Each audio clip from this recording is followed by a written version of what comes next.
Hello and welcome back. Another day, another guide. In case you haven't noticed, I'm using my real voice and not just subtitles because I get lazy from typing and it's practically the same thing, right? At the start of the battle, we can see Ifrit reducing every single one of our units' HP to red, and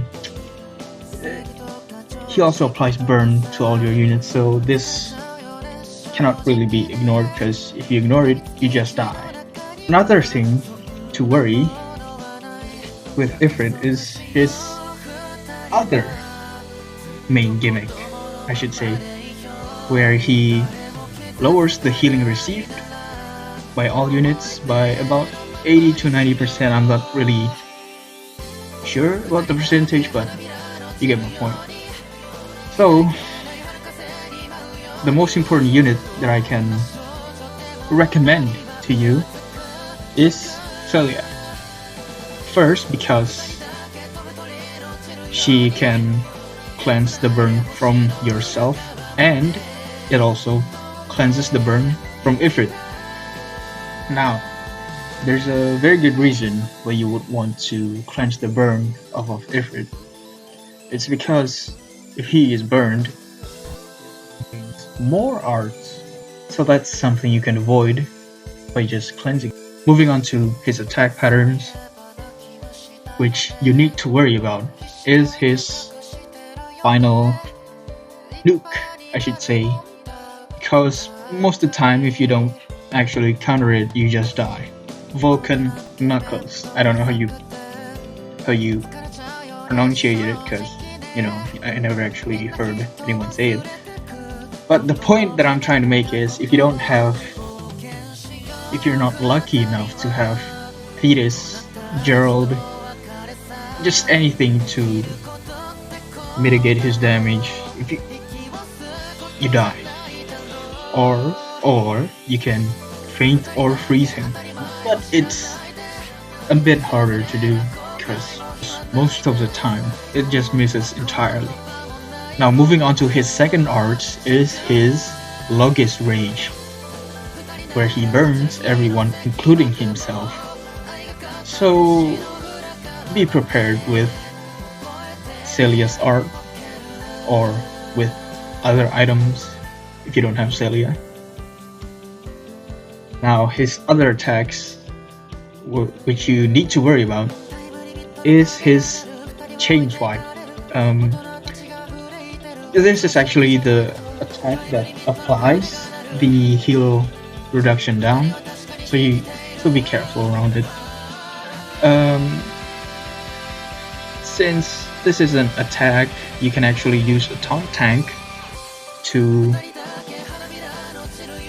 not let your other units get hit by it, which is pretty handy. But if you're using a taunt tank, I don't think healing actually matters that much.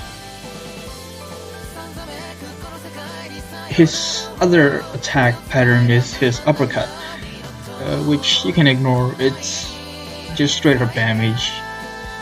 It burns sometimes, but I wouldn't worry too much about it. And his last attack pattern that I know of is where he rises into the air and he slams down on your units.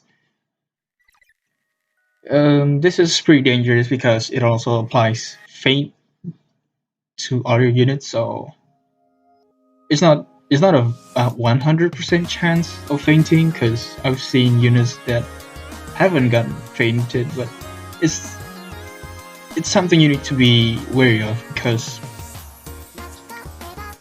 you can use your arts and then get cancelled by kind of faint. So there's that. Now moving on to team counts. Like I've said before, Celia is pretty much a no-brainer to because she's just that good on the stage. But if you really don't want to use her, there are other comps, of course. Mainly, you can try to do Kim, but it's pretty hard to do. And chances are, if you are watching this guide, you're pretty new and you don't have the tools necessary to nuke him 100 to 0, and you just die.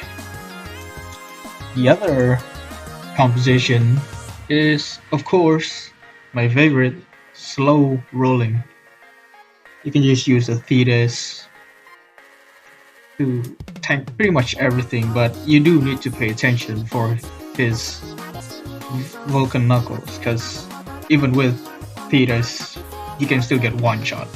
If it's only his 30% from his Magia drive.